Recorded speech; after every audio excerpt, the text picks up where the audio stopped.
We are the Fashion Daddies. Hello, and welcome to the Fashion Daddies podcast. I'm Nick Varios. And I'm David Paul. And we are the Fashion Daddies. Of course. And here we talk about all things fashion, a little bit of figure skating, okay, maybe a lot, and, of course, anything that's fabulous. Yes, and we are back. Yes, we are. Yes. We couldn't have picked a better time to be back. It's the biggest night of fashion, the Met Gala. Yes. First Monday in May. Yeah, it just happened, and oh boy, let me tell you, it was a feast for the eyes, let's just say. It always is. And there's always a theme. So red carpets don't usually have a theme other than the award show that they represent. So the Oscars, is the Oscars, right, and the Golden Globes are the Golden Globes, etc.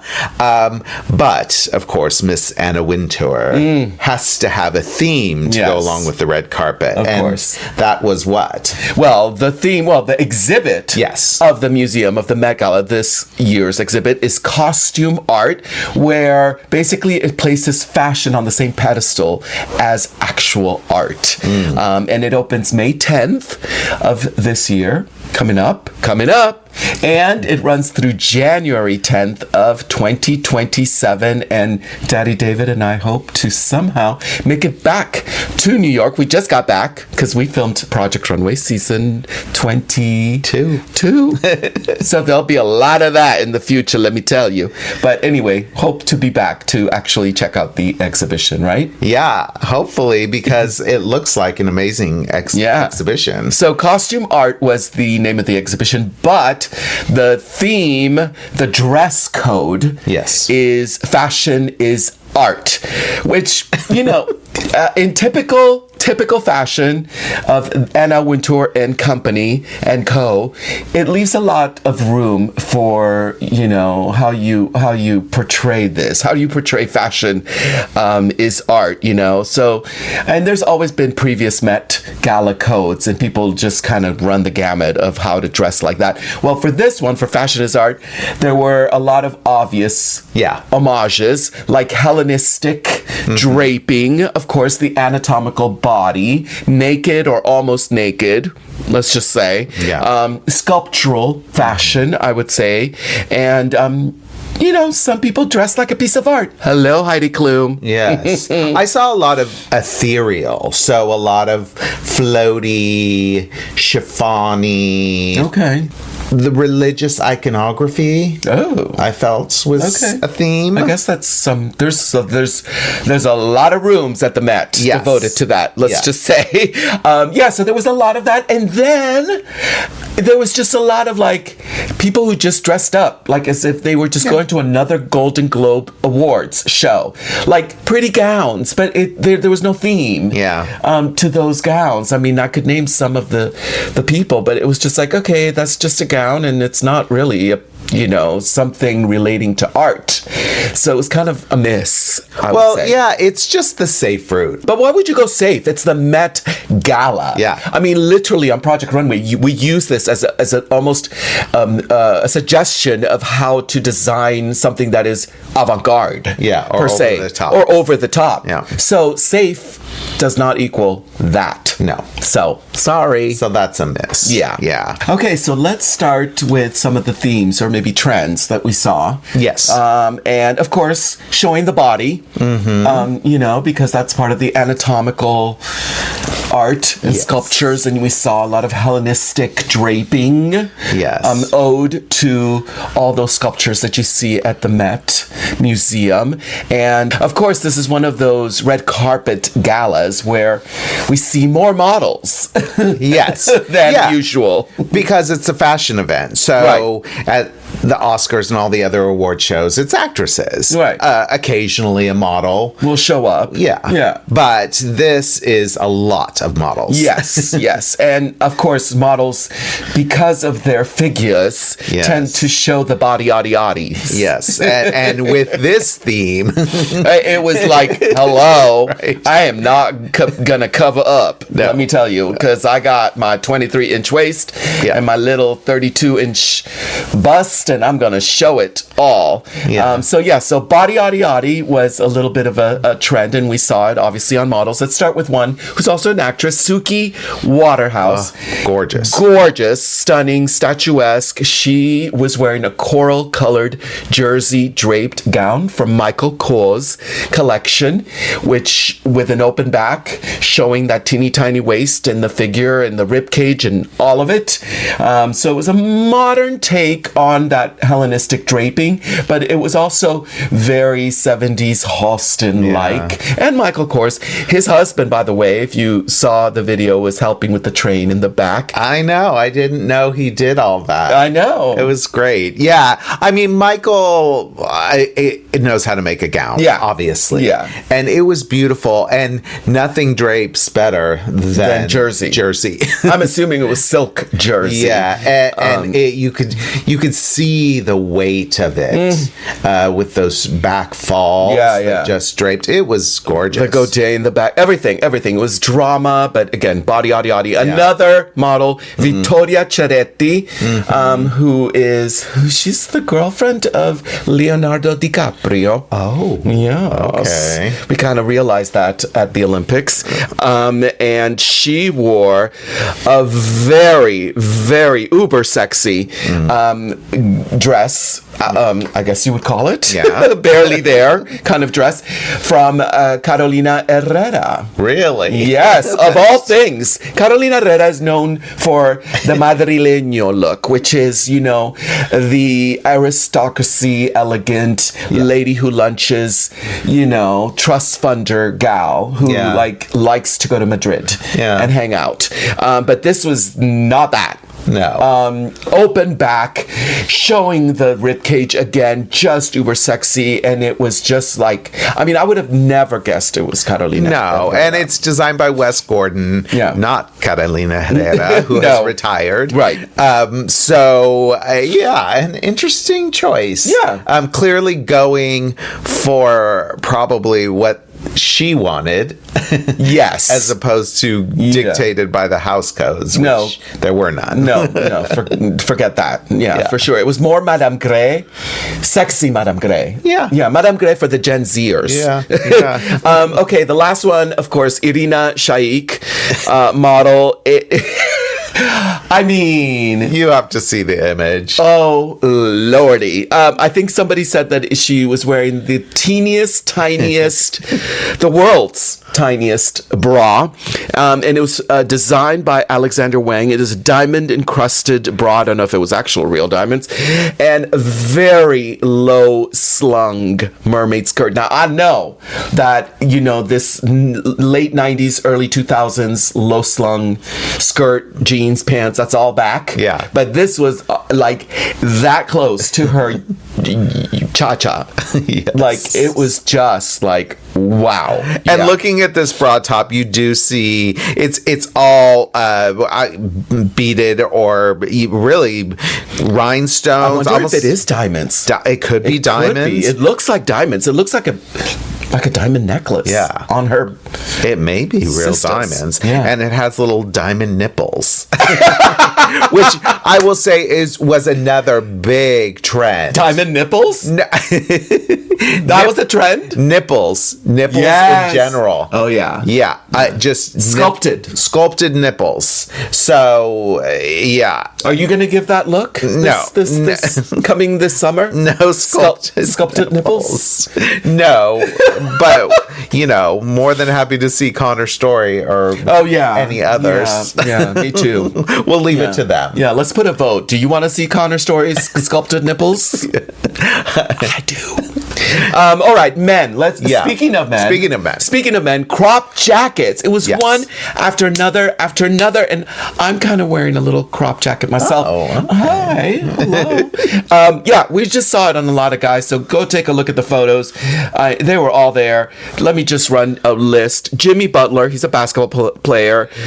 Little crop black jacket, all black. Baby face in teardrop pearls jacket. He looked great. He looked great. And the face.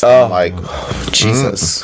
Is that is that a new face? Is that just a face that's held up well? Well, that's why he's named Babyface. Well, that's true. I mean, you that is true. You know, can you imagine? After several years, you got to show up to your doctor, your plastic surgeon, and be like, you remember what my name is, yes. So keep it going.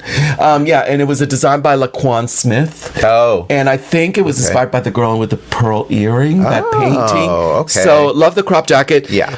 Hudson Williams, who we will talk about later, in Balenciaga. Nicholas Hoult, British actor. Mm-hmm. You might not recognize him because he has a very sexy shaved head now.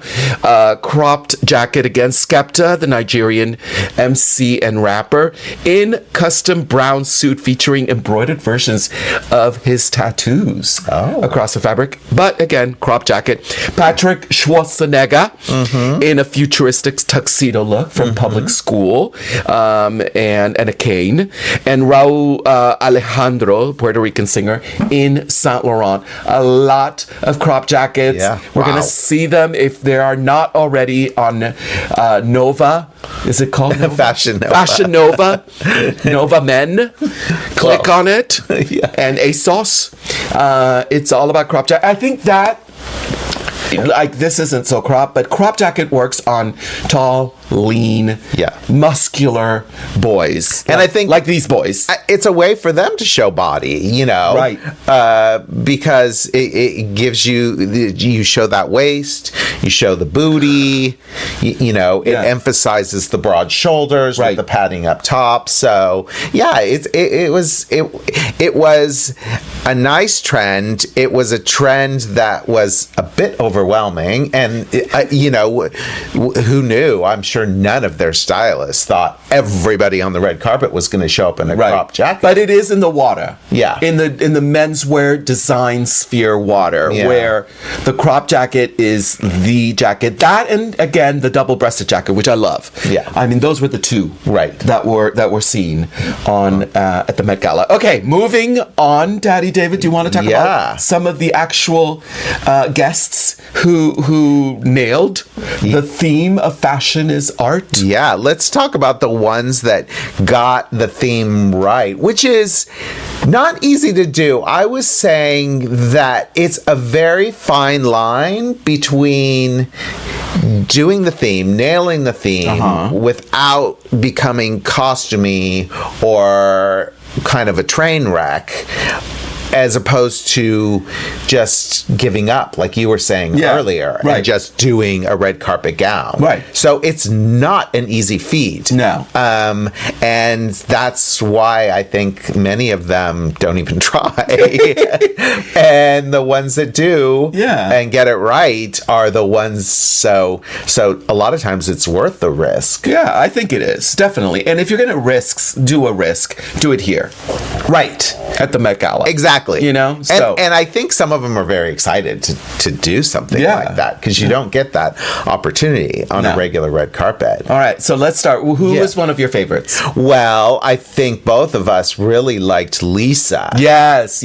Who was wearing Robert One, who is probably, of all the designers to choose, fits this theme perfectly. This was a custom gown by Robert One, but if you look back at his most recent haute couture collection, you could have just picked, you could have just closed your eyes, pointed, and it'd be like, okay, just send the gown in a big, beautiful box. And have it here by May.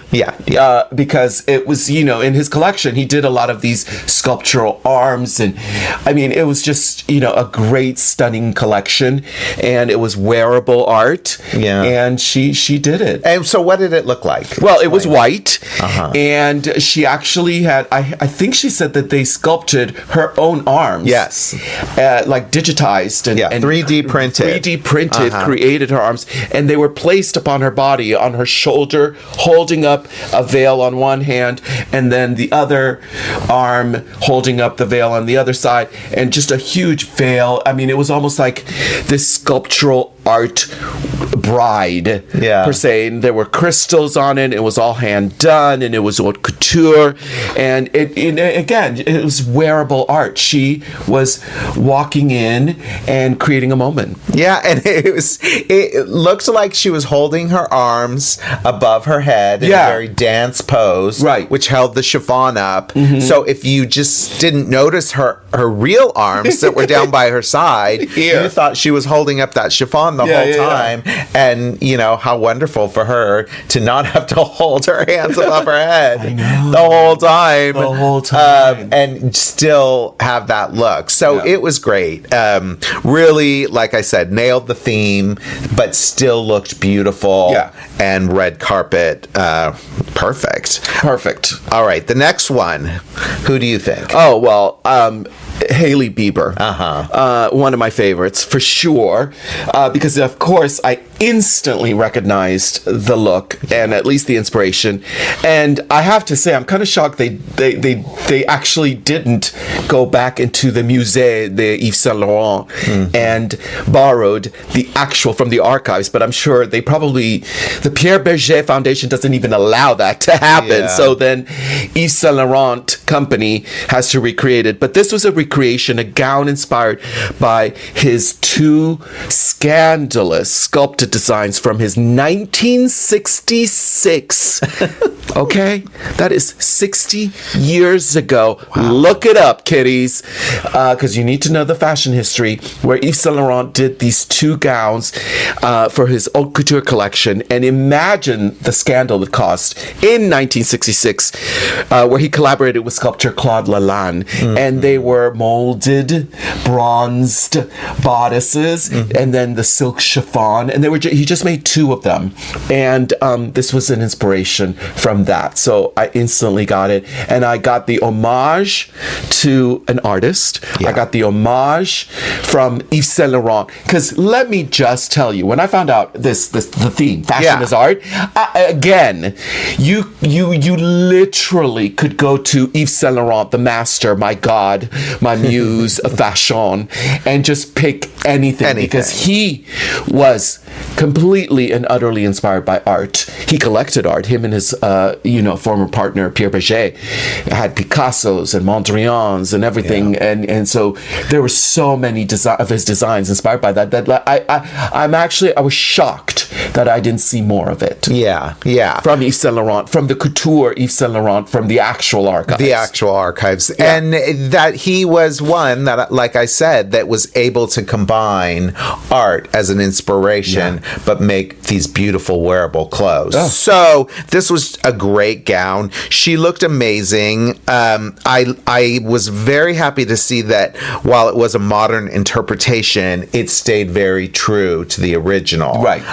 And with the color. Yes. Yeah. Yes. Yeah. Because if they would have changed the color, it would have really changed the feel. So that was great. And this sculpted bodice, besides being all over the Met, is all over the runways right now. Right. So it fit right in. So it made total sense. And then another Yves Saint Laurent was by Rosé. Yes. Worn by Rosé. Right.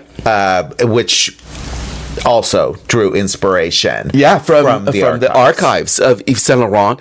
And Rosé, black, gorgeous gown. Again, just a beautiful, elegant, gorgeous gown. Very Yves Saint Laurent. Vintage Yves Saint Laurent. But then this dove, the sequin dove, the sort of gunmetal sequin dove, which again, immediately when she walked onto the runway, I'm like, I got it. Yeah. And this was inspired by Yves Saint Laurent. Look it up, kiddies.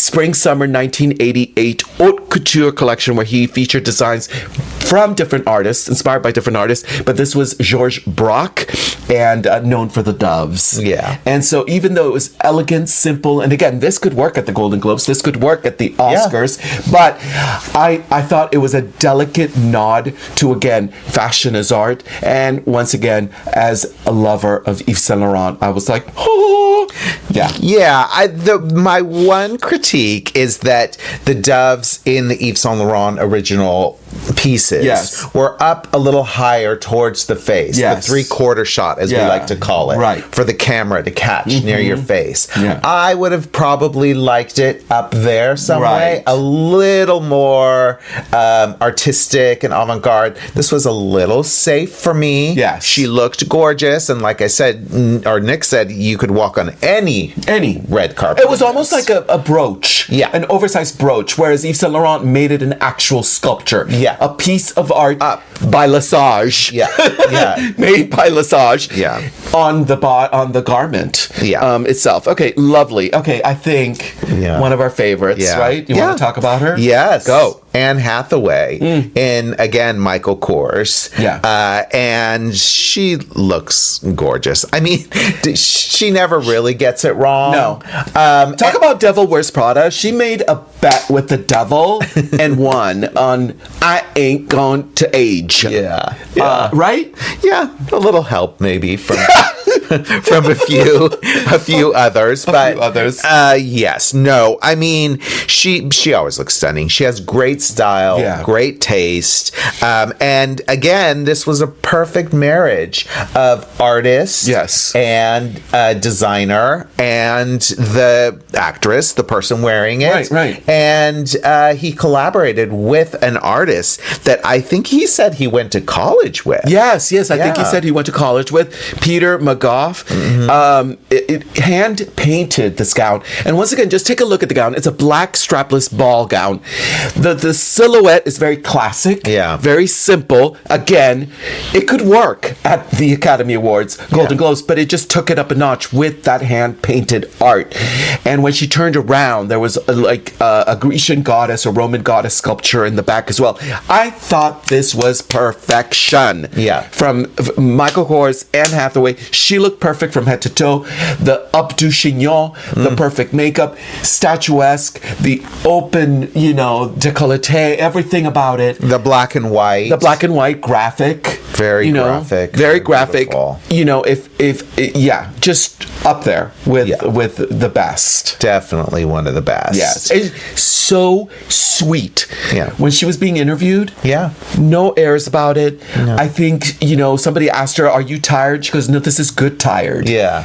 Because imagine this is what I get to do. Yeah. And to have that humble feeling of I don't have the right to be like, "Oh God." Yeah, I'm exhausted.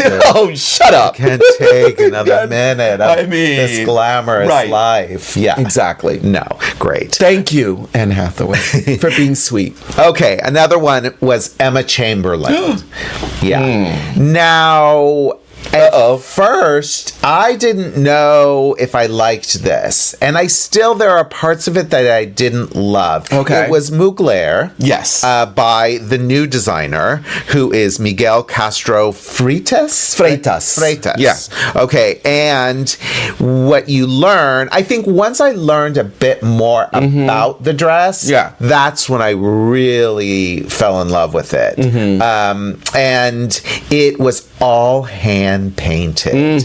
It took 40 hours to paint by the painter Anna Delarue. Okay. And it took 40 hours and then it took 4 days to dry. Ooh, wow. And she used 30 different types of colors. So it's a canvas. It's a gown canvas. And there is a video out there of showing her paint the whole process. Wow. And when you see that video, you're like, wow. That really, really makes the gown even more beautiful. Right. And it was also inspired by an original. Yes, it was inspired. I have all the receipts, y'all. Okay. It was inspired by an original Thierry Mugler gown from the Chimères show. Okay. The original gown took 1,000 hours of embroidery by the famed couture Maison Lesage and had a gold thread embroidery, hand-painted scales, feathers, and real wait for it, horsehair. We always talk about horsehair in gowns. That's made out of nylon. Yes. And and everybody always asks, like, non-fashion people, like, this happens on Project Runway. Yeah. Like, all the PAs are like, so you call this horsehair, but is it really like, I'm like, no, it's not. But this Thierry Mugler gown, they actually used real horsehair. And he also collaborated, Mugler, the Thierry Mugler for this original gown, collaborated with Mr. Pearl. And it is said to have been and is the most expensive gown in the world. Really? And it is valued at millions, about $4 to $6 million. That was the inspiration for this gown.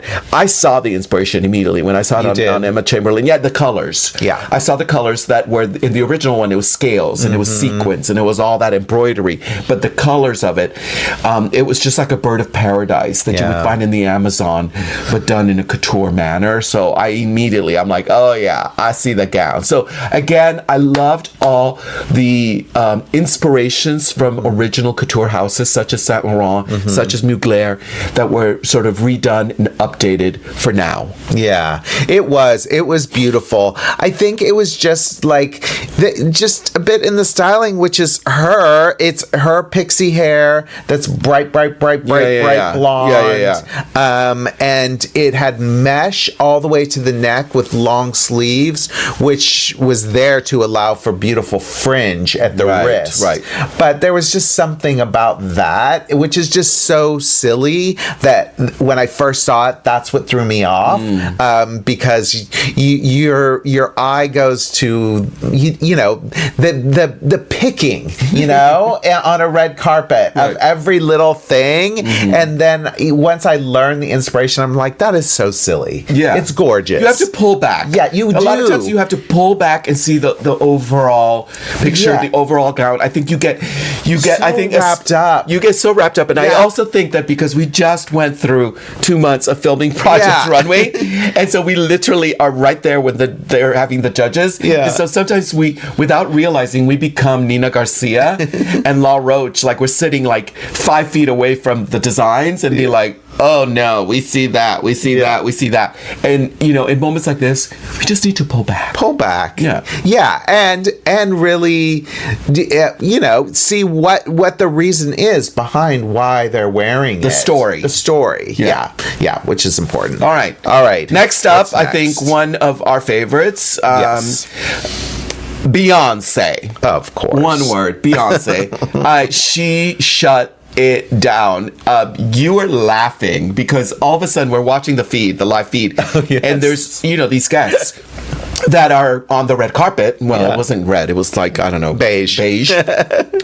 And they're like, taking their photos and everything, but all of a sudden there's like a rush of the actual ushers, the hot model usher people, and they're like pushing them away, right? What did you tell me? They were trying to do it as nice as possible, but they were there to guide the people on the red carpet. Okay, take your picture here, take it there. Until. And then Beyonce shows up and they're like, okay, come along. And you could see the people, and then you could hear sort of the rumble. Yeah. And they caught on. Right. They were kind of like, they wanted to catch a glimpse of Beyonce. Because she was like right there. Yeah. But you did notice the pushing. And so like all of a sudden those guys started like almost running up the stairs and missing their beats. Yeah. Because they all have like a certain photographer beat. Yeah. And, I would have been a little pissed. Like, come on, I need my Getty image. Yeah. But and then Beyonce's just 5 feet away. Right. And the thing is Beyonce would have waited. Yeah. She's the sweetest in the world. Right. Like, it would have been fine.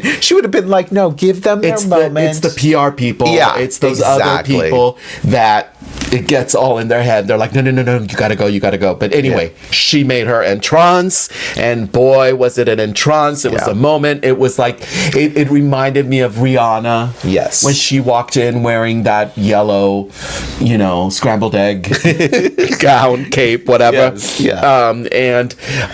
It was, I thought it was just, again, I just keep saying it was such a moment.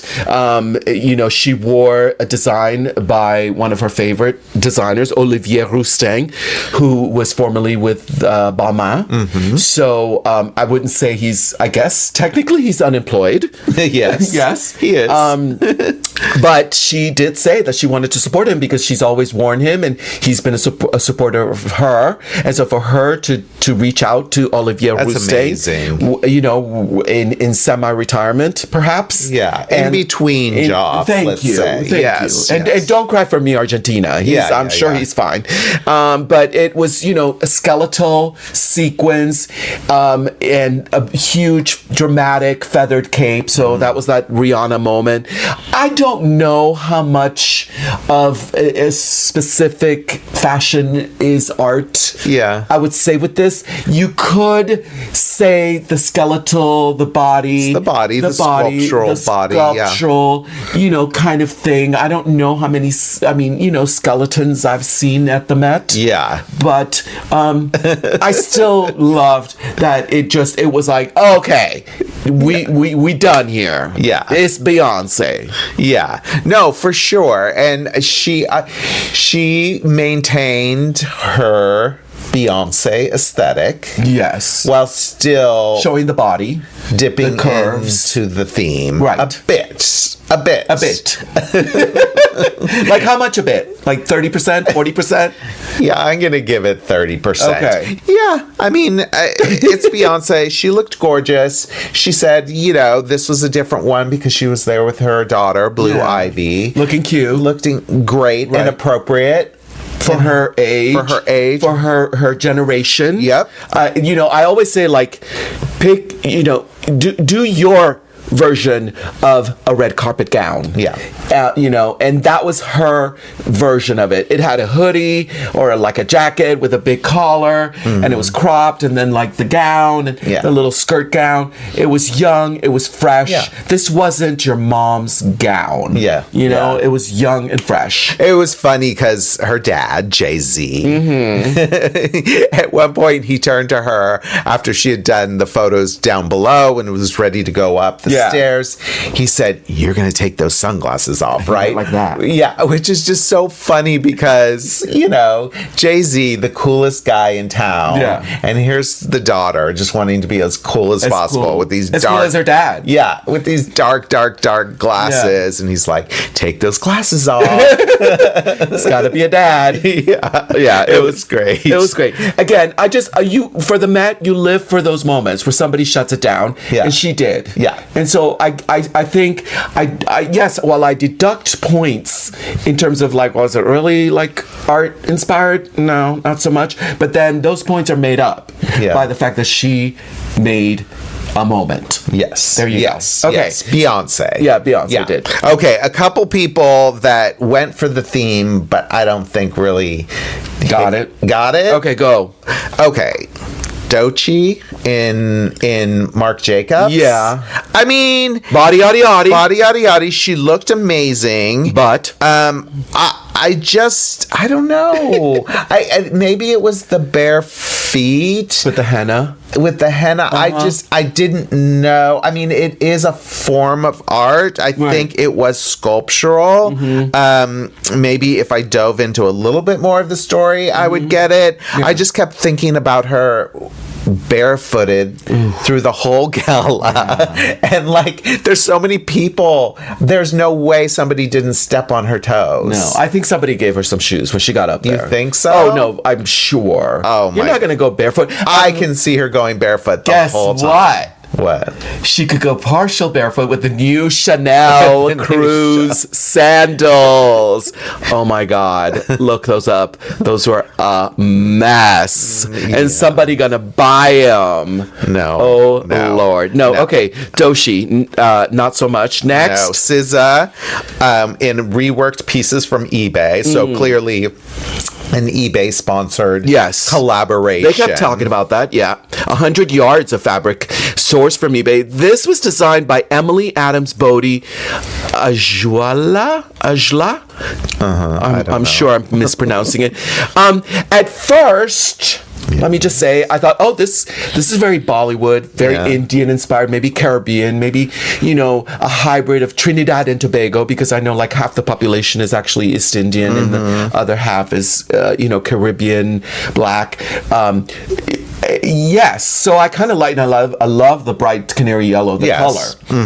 But it just seemed a little happy hands at home to me. It did, and the shape was fine. She has a great body. Right. It put the sisters right up where they needed to be, but it was just a very quinceañera shape. The classic corset, right, with the drop waist and the full skirt, tiered. It just didn't work for me. No. You're right. I think this the corset and that dress. It's something you could have just gotten on online. Yeah. and then reworked, which is basically what she did, I guess, through eBay. So it wasn't elevated. Yeah, it was not elevated. No, wasn't elevated. It wasn't as impactful as it could have been. Yeah, for sure. Okay, next one, Kim Kardashian. Oh, dear. Oh, okay. Kim Kardashian. With the nipples. With the nipples again. Okay, so when I read about the story of the collaboration of this with Alan Jones, who is a very famous artist. The British artist, I think he's 88. He's still alive. Yes. I had to Wikipedia this because he helped resculpture this and paint it. Yeah. Right? Yeah. And so I think it's fiberglass sort of body pieces, and he did all sorts of them. Yes. This is his thing. Oh, there's some gorgeous pieces of art, sculptures. There's a table, amazing table. Yeah. Where it's just the glass table, but then a sculptured, fiberglass woman holding the table. Yeah. So he's known for this. Yes. And this piece that Kim Kardashian wore was inspired by a piece that Kate Moss had modeled. And there's an image of her wearing it where it had legs. Okay. So like a jumpsuit. Yeah. And Kim's is more of a bodysuit, which, of course, Kim Kardashian. Have you met her? And hers, I think, unless the picture changed Kate Moss's, Kim Kardashian's is brighter in color, the color orange. They were first going to do pink, and then they stayed with the traditional orange of the original, which made a lot of sense. They say it was painted in an auto body shop. Okay. And then there was this leather skirt added, and he asked to paint the leather skirt because he needed to make it a new piece for him, because he felt that just by using the orange fiberglass piece, he'd already done that. It wasn't enough. It wasn't enough for him. So that was nice that he painted it. I didn't get it. Yeah. The skirt, I got the idea of collaborating with him, which is amazing, but the look as a whole, just this half leather skirt, down the back. Yeah. I didn't think it fit very well, the skirt. Yeah. The length was odd. It was Kardashianized. Yes. Yeah, that's a good way of putting it, because I think fashion is art. I think she could have done more. Yeah. She could have done more. I think this was Kardashianized, just like you said. All right, Ciara. Yes. And she was inspired by Nefertiti. And a gold shimmering nude dress. Yeah. And it was a dress by Greek designer Celia Kritharioti. Yeah. Tikanes, Evkaristo. And with her husband, they looked pretty good. I thought this was, again, a moment, and I think she was vibing Nefertiti. She was vibing, the Egyptian, I guess they call it the wing, the Egyptian wing of the Met Museum. Once again, I think she could have done more. Yeah. And again, I mean, maybe you need a top stylist or something, but the whole Tutankhamun collection from John Galliano, Christian Dior, oh, hunty. Exactly. Enough said. Yeah. Like, this looks like something that would have been cast off. Yeah. Compared to any of those looks, they could have just pulled. And yes, get some Christian Dior bodyguards to make sure nothing happens to it. Can you imagine that somebody showed up with one of those Tutankhamun gowns with the headpiece from the Dior couture collection? Wow. That's it. There is not enough blood pressure pills for me. This is the Temu version of that. And child. And that's why I thought it didn't work. Okay. She looked gorgeous. I mean, how can she not? No, yeah. She's amazing. That body. Okay. All right, let's go. I'm going to leave this one to you. Well, no, I mean, it's Madonna. And okay, I am kind of 50-50 on this. It took this long in this whole podcast for us to get to Madonna? Yeah. Oh, yeah. Because I'm sort of 50-50 on it. Okay. I do think she looked great. I love the Philip Tracy. She had a huge ship on her head, which was... Couldn't miss it. Designed by Philip Tracy. Saint Laurent was the look. Yeah. And her date was Anthony Vaccarello, the designer, the creative director of Saint Laurent. And Madonna is a huge art collector, connoisseur, a lover of art. She dives into history of art. I hear, because I've never been there, but I hear her townhouse in New York is like walking into a museum, because there's Frida Kahlo, there's probably Picasso, Mondrian. I mean, you know when you like go to those uber crazy auctions where the paintings sell for 14 million, 20 million, Madonna and her reps are on the phone ordering, like bidding for one of those things. So she could have gone with anything. Once again, she could have pulled that Mondrian Yves Saint Laurent dress, of course, but if Yves Saint Laurent is paying for her to be there. But here we go. She had to do something very unique and out of the box, and it was called The Temptation of Saint Anthony Fragment 2. It's a very obscure piece of art by Leonora Carrington. Okay, she was a famed female surrealist painter. So Leonora Carrington's interpretation of this famous Temptation of Saint Anthony, the painting, was unlike standard interpretations. Which focused on lust. Carrington highlighted the temptation with gentleness, esoteric magic, and a respite from a weary world. Oh, I like how your voice just gets lower. Yes. And it had a witchy quality. Hence Madonna's dark, witchy look. And it was a moment when you see the painting. Please look at the painting. And you see what Madonna did with the chiffon and the handmaidens around her. It was... You see the kind of inspiration? Yes. But we like the painting more. The painting was more interesting. What she was actually wearing, Madonna, is not interesting. No. Other than the Philip Tracy hat. So, I thought it could have been more. I mean, and again, like, where's the homage to, if you want to say, oh, this is Saint Laurent, like, where's that? She could have been wearing, I mean, hold on. Let me look up close. No, just double checking. It could have been a less smoking. It could have been a less smoking Yves Saint Laurent tuxedo, a version of that, just fit to perfection, tight, with the pants and everything, and then the cape and the veil and the hat. Go for it. There you go.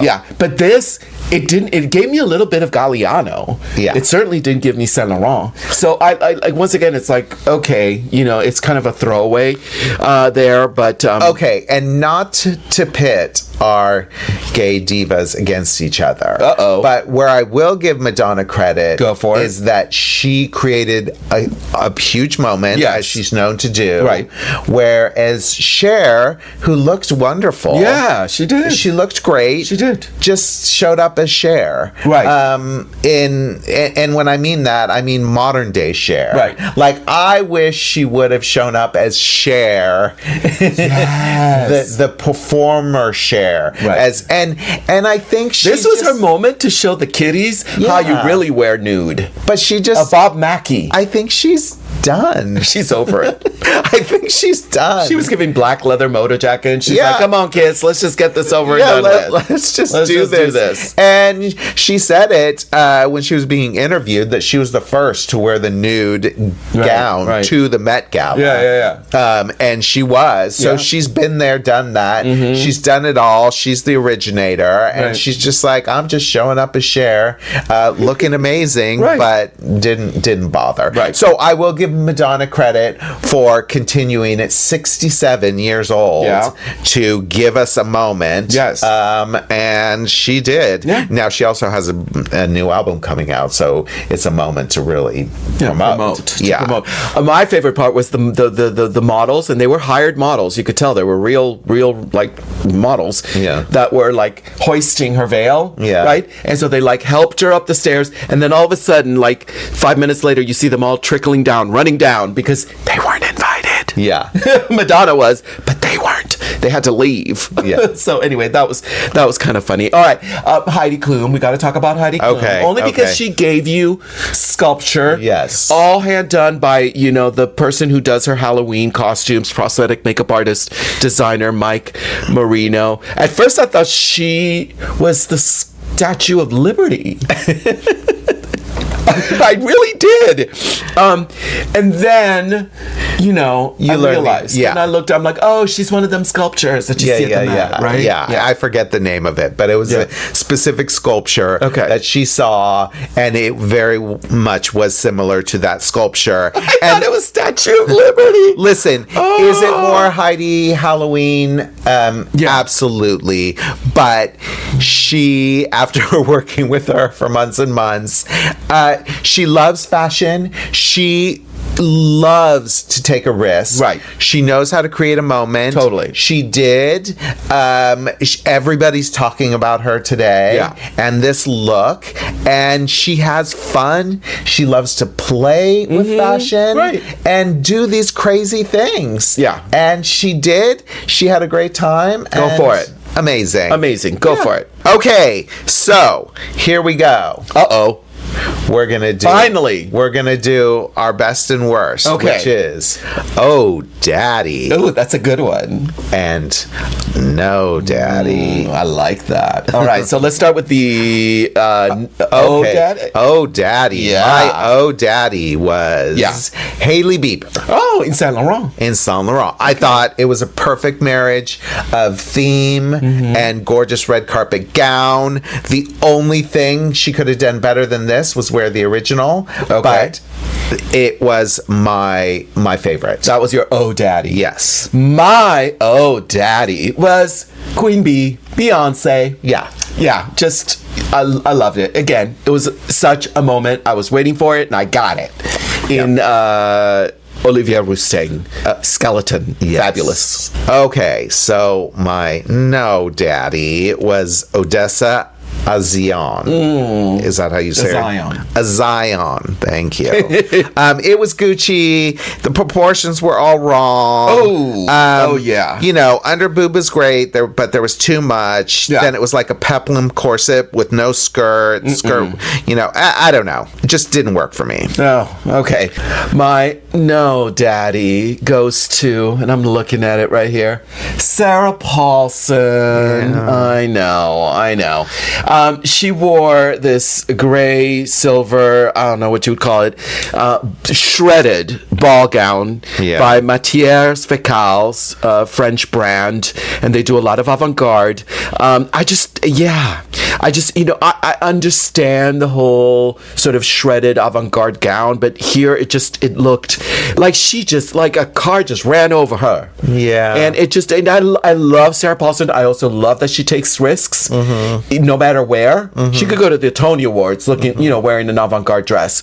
So I love that, and I love her stylist. I wasn't a fan. However, I did appreciate the mask, the dollar bill mask, blinded by money mask, like a performance piece. I said, somebody said it was questioning wealth inequality, especially at such an exclusive high cost event. So I didn't like this, but I liked this. So and I think that was it. I think the dress was maybe also meant to be, here we are at this elegant red carpet in this what was a gorgeous, chiffon or tulle gown. A traditional tulle but gown. But then shredded because of the inequality of and wealth. what's happening in the world. Yes. Okay. All right. Well, it's still a no, Dad. Okay. For me. Okay. I didn't change your mind. No. That's fine. But that was good. Good try. Okay. All right. That was it. We wrapped it up. We did. It was good. It was a good Met Gala, I think. I think so too. I thought everybody brought it just as they should, and much to talk about for weeks and all the way until the next first Monday in May. There we go. Okay. All right, stay tuned because we're gonna, it's gonna ramp up, especially sometime in July. Yeah. Why? Why, Daddy David? Well, it's the premiere of Project Runway, season 22. And we worked on it, and boy, oh boy, have we got photos and videos for you. Yeah. But we'll keep doing the podcast until then about all things fashion. Yeah. Yes. So keep tuning in to Fashion Daddies. All right. Until next time. Bye. Bye. The Fashion Daddies is created and hosted by David Paul and Nick Varios. It's produced, edited, sound mixed, and scenic designed by David Paul. I'm just here to entertain.